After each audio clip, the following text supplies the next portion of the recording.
I'm Sunete Mabota, And I'm Coach Matika. and this is Training and Development Podcast. Coach, today we are talking about the impact of COVID. Pandemic. Pandemic. Hey, Pandemic. pandemic. Pandemic. We also had pandemiologists, if that's the correct word. Things that I've never heard of, eh? Essential. Essential Non-essential. workers. Yes, yeah. And speaking of essentials, our industry was none of those. We were not the essential guys. Wow. That was a really check for me, Yeah, hey? Bagaba, like our work is not that It's important. zilch. It's zilch. Yeah. And I even remember when I was so frustrated at one time, and then I even called. I remember when the relief funds were starting to come out, and I was calling, like the tourism, and I ended up at the president's office. We also realized that we don't have a department. We Exactly. don't have we don't fall in any In yeah. anything. Every people passed us around. Yeah, it's like we're those babies, like bamba Yeah. apa, take Wow. care. Wow. It's been a very surreal experience. I think for me, it's been an eye opener more than anything. Yeah, same here. No, same here. A lot of revelations. For example, what I just said now, we realize that we don't fit within any Yeah, department. like So meaning that there is no industry per se inside of. So what we are doing, as much as it's very important because it is essential, and we're gonna unpack it in this episode.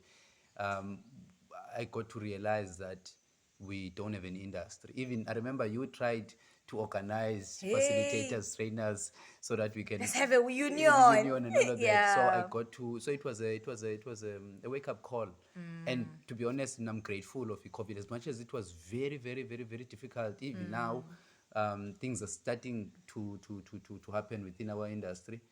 But it was a very, very, very painful experience. But I'm grateful. I'm grateful. Yeah. I'm grateful. I'm I'm grateful. I'm I'm also grateful, because again, we our industry is so like big in such a sense that there was no way, I think for me there was no way in this process of the 2 years especially, I wouldn't have developed as a person, because now I was also again required to discover certain things that I didn't know about myself prior the pandemic and during the pandemic. I figured a lot of us got stretched, man. In things like being still, being alone, like simple things like taking care of your health. Those were the things that we started doing, and like before the pandemic we were so busy. I remember myself, I had jobs everywhere, freelance jobs everywhere. I was in demand. I never had the time to sit and be like, okay, let me take care of myself. And the pandemic gave me, it kind of forced me to do that, but it gave me that different perspective of, I need to take care of me as well. As much as I'm always giving to other people and giving, I also need to take care of myself as well. That's one of the things, and I'm sure even other people that are listening, they got to realize certain things about themselves, learning how to bake, discovering new cooking. People were doing a lot of stuff, but for our industry, it was a standstill. Yeah. There was no movement at all, because it's mostly required also for you, especially as a freelance facilitator, to move around. Yeah. You do jobs in a different province, you do talks in a different venue, because there was no movement. Now we also had to think about where to from now. Yeah, yeah, you know yeah. I think for me, it forced me to reflect. I think it's for people who are busy like us, people who are always attending to other people's needs and other people's demands. We forget to reflect. Just press pause. Just let everything that you've done marinate. I Let it remember, sink. yeah, listen. I remember before, prior to that, I ran 2 Comrades Marathon back to back, and I was preparing for For a a third third one. one. There was a lot that was happening. So when I was sitting at home, at level 5, I got to reflect, man. I got to reflect on everything that I've done. I was like, damn. And then that's when I realized that my time was done. At Project Playground, and also I also needed to operate now at a higher level, looking at all the things that I've done, Kwalanga, and also in other communities. So for me, it gave me an opportunity to reflect. And also it also, because at some time, as much as I was frustrated, but at some point I needed to take full responsibility of what was happening, because to be honest, what happened is that we failed to prepare. Because I remember when during lockdown, I was listening to, I was watching his seminars. Oh, Yeah. Brian Welsh was doing his seminars, like massive seminars. So I was like, okay, what is the difference between me and Brian Welsh? And then I realized that Brian Welsh prepared for this, because I remember when I met Becky in 2012, he spoke about the webinars when I Yeah. was, And there was already webinars. there were, Or Raymond Aaron in already America, there were already, inviting us, people in America were yeah. already doing this thing, but for me, it never clicked, Yeah. again. So when it happened, I was like, damn, Upeki did speak about the webinars. So the people who are doing what we're doing in other countries, they threw it down hard. They actually made more money. They actually expanded their brand, because Brian Welsh now started hosting, or Robin Sharma in his platform, or Tony Robbins. I mean, not Tony Robbins, man, or Eric Thomas, Yeah. or Or Les Les Brown, like Brown, big yeah, names. yeah. We understand that, because he had a platform, and then I had to take a responsibility and say that I prepared. I failed to prepare, and there's a saying that when you fail to prepare what you are preparing to fail. Fail. You understand? So when you are failing to prepare, don't think that you are not preparing. You are preparing, but you are Alright. preparing to fail. So for me, that made sense. And then I was like, you know what? I will never find myself in this situation again. And also, because I read a lot, and then I'm a student. And then I remember the teachings of Miles Monroe, Dr. Miles Monroe, the late Dr. Miles Monroe. He said that after winter comes spring, after spring, summer, autumn. Life is a cycle. Seasonal. Season. So for me, I got to understand that, okay, COVID, it's a seasonal thing. Right after COVID, there's gonna be spring. That's when I left during COVID. Because even my staff, when I left, my team that I was leading, they thought that there were politics involved at Project Playground. If they're listening right now, there were no politics involved. I made a conscious decision. As a matter of fact, I was supposed to leave in July, because because I gave myself 5 years. I always give Yes. myself a time frame, whatever in whatever that I do.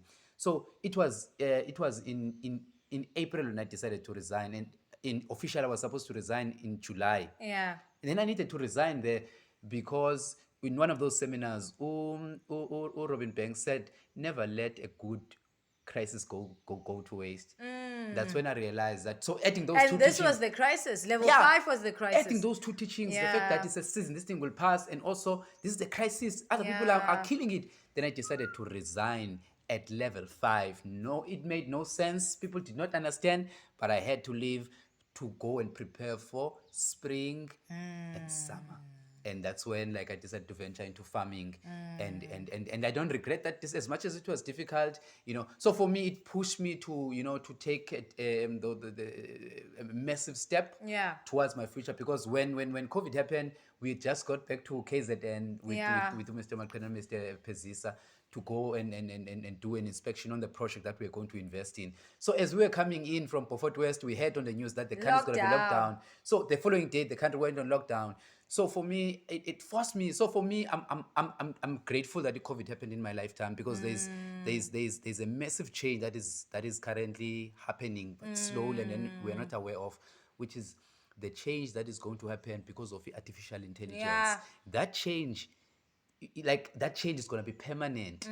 So I know that is coming. So for me, this one is kind of like, it prepared us, because during when artificial intelligence is in full force, the world, cars are going to be driving themselves. Hey, We're they gonna are be already we're gonna- driving We're going to themselves. be working from home. Some jobs are going to be non-essential, Yeah. because AI will be doing those jobs. So for me, I was like, oh my goodness, this kind of like a trailer, Yeah. of the Of the real movie. The real movie is still coming. Yeah. Yeah. And it's funny what you're saying, Coach, because I remember, we've had conversations, or we've heard people talking about AI, artificial intelligence, the future, how the world is going to look like.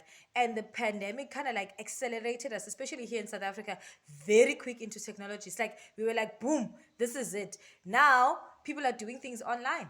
And there is no way that we can go back to to what we used to do, because the world is already there. But the crazy thing is that people are back to people are trying to back. people are living their lives As as if- if like umzekelo facilitators. How many facilitators Hey. are playing in the online space now? How many Exactly. training and development professionals are playing in the online space Yo, now? People we want you forgot. still to do the physical. People forgot. Even now in meetings, people are still calling physical meetings. I know in Yeah. 2022 physical meetings. See, Pina. When the Zoom Where and are we? all of these social media Aibo. platforms. Yeah. Chini. And this is where we get better and gain the game. Of course. This is where because again, our growth is going to be limited. On top of that, the industry is small here.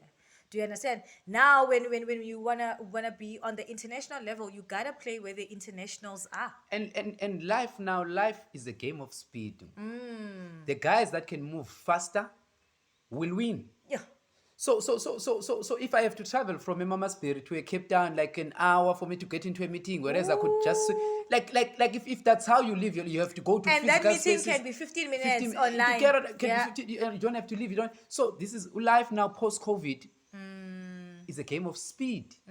The faster you move, understand that the better chances you have to win. But now people are still like, remember during the COVID, people were exercising, looking after their health. Yeah. That's when we had like few cases of a COVID. Now that our Yes. immune system wants us Needs to it more. we're not not doing doing it. that. But that's human nature, and we'll Yeah. unpack it sometime. I understand, like Yeah. in the near future, in terms of how the mind works and all of that. Mm. But if you are listening to this, I want you to go back to how reflect. Remember, I spoke about reflection. Go back to how things were in level 5. I mean, at level 5 and level 4. We cannot live as if things are because things will not go back to normal. It's not going to happen. And like what you say, it's very important that things will not go back to normal. It might look like it's normal now, because now, yes, we are not restricted as like we were, but the thing, it has changed for everyone, for businesses, for individuals, for even people who used to be employed are no longer employed, or they've even changed certain jobs. They're not doing the job that they used to do. And the careers Have changed. the jobs, some Even jobs the do way, not exist. Even the way to apply for jobs has Jobs. changed. Yeah, Do you yeah. understand what I'm saying? So we cannot say we are going back to normal. And from here is how is the progression? What does the future look like? And I wouldn't say, unfortunately for us South Africans, we are behind.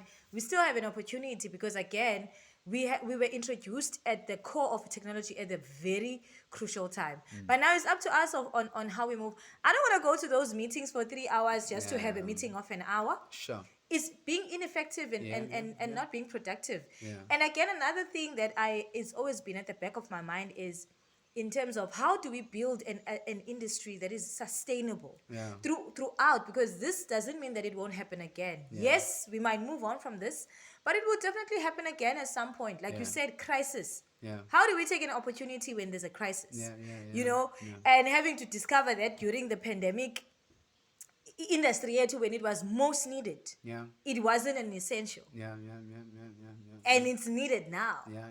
It was needed even during. It It's was just that the government needed. did not classify it as essential, but it was needed. was needed. It's just that, Tina, we didn't have the platforms, didn't have Yes, the we tools were not to ready. serve. We're not ready. Yeah, we were not online. You know, because I remember now with my students, I started the 5 a.m. club. If you remember. If you go and speak with the guys that were part of a 5 a.m. club, they are grateful that we had that platform. They are grateful that we had that, because people were going. But Yeah, people kuyagowa. were Hey, going. hey. People were almost were at the edge of losing their minds. Yeah, so people were going.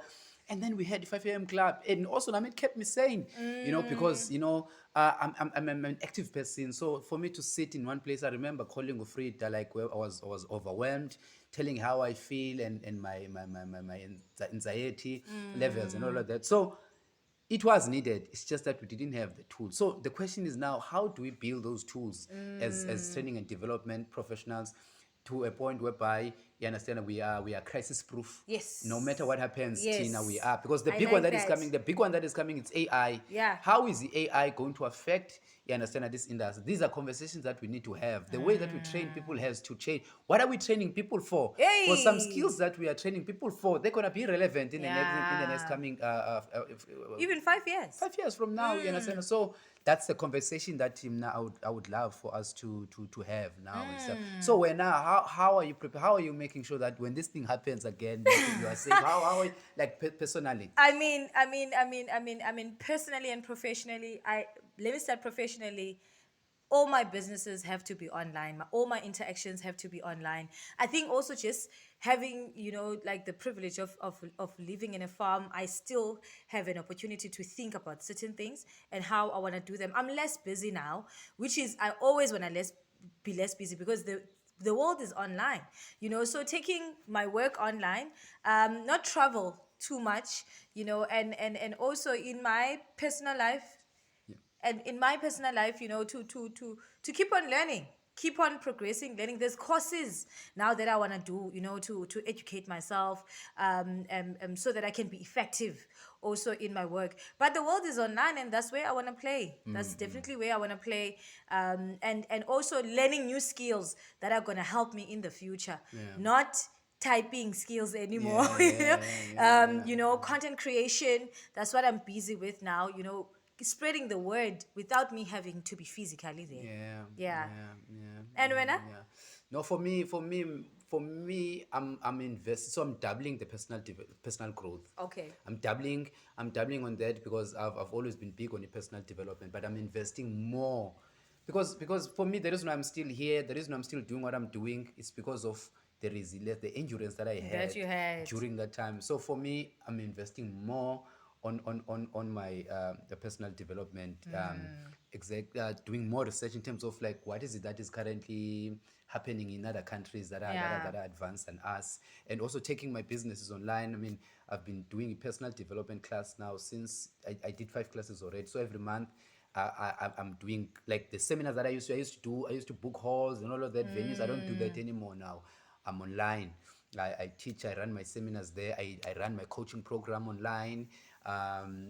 So for me, investing, doing more investment on my personal, making a huge investment on my personal development. Yes. Just 10xing what I was doing before COVID, and then now taking my businesses and online and moving less, and yeah, no less, because the COVID is the virus is there. It's still there. The virus is there, so Yeah. minimizing my movements, because like even now I'm recovering from flu, and I can't be all over the place while my Yeah. immune system is weak, so I need to be in one place. So for me, minimizing my movement, doing my businesses online, and then 10xing my personal development. And our health became a very big part of this whole thing, especially for us as people who work with other people. I mean, a lot of professions are like that, but specifically for us, because our voices depend. Yeah. We depend on our voices. We depend on our health. Yeah. So that's another thing that stood out for me throughout this process, that I want to continue investing on my health. Yeah. Because without my voice and without my physical, let alone the physical, but just my voice, I'm unable to reach the people that I'm supposed to reach. I think for me, the other thing that I really need to I'm currently working on are relationships. Yes. Yeah, relationship with COVID. If it wasn't for relationships, like I would have, because I mean, I lost everything. I'm currently building from scratch. Lost everything. So, and Rebuilding. if it wasn't for relationships that I have, I wouldn't be here. So, investing a lot of time Yeah. in building relationships. COVID Solid showed me that relationships. meaningful relationships, genuine relationships, because that's one of the things that I got to realize during COVID, that most of the people that were around me are just like we surrounded just by, there. yeah, just there, Just there. bodies, people there, just Yeah. there. So now I'm cultivating quality relationships, So yeah. Yeah.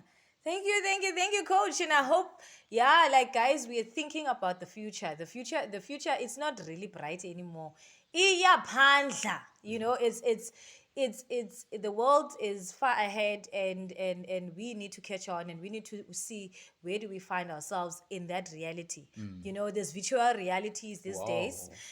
So the AI is just on another The level. change, like I was saying to you earlier today, that I'm still trying to figure out this crypto thing. Exactly. Cryptocurrency. Now there's NFTs. NFTs. The world is just changing. We don't so pay in cash fast. anymore. Like the world is Scanning it's to insane. pay. It's It's insane. There is insane. cryptocurrency. We're trying to figure out what is a cryptocurrency now. NFTs. What the hell is happening? Exactly. The world has changed. You know, yeah. No, And it's we insane. we need to change as well, so we can't stay the same all the Of course. otherwise we're going to lose, course, yeah. we're going to lose dismally. So guys, thank you for listening. I hope you learned a lot, and I hope you're thinking about your future and where you see yourself in this AI future, in these COVID times.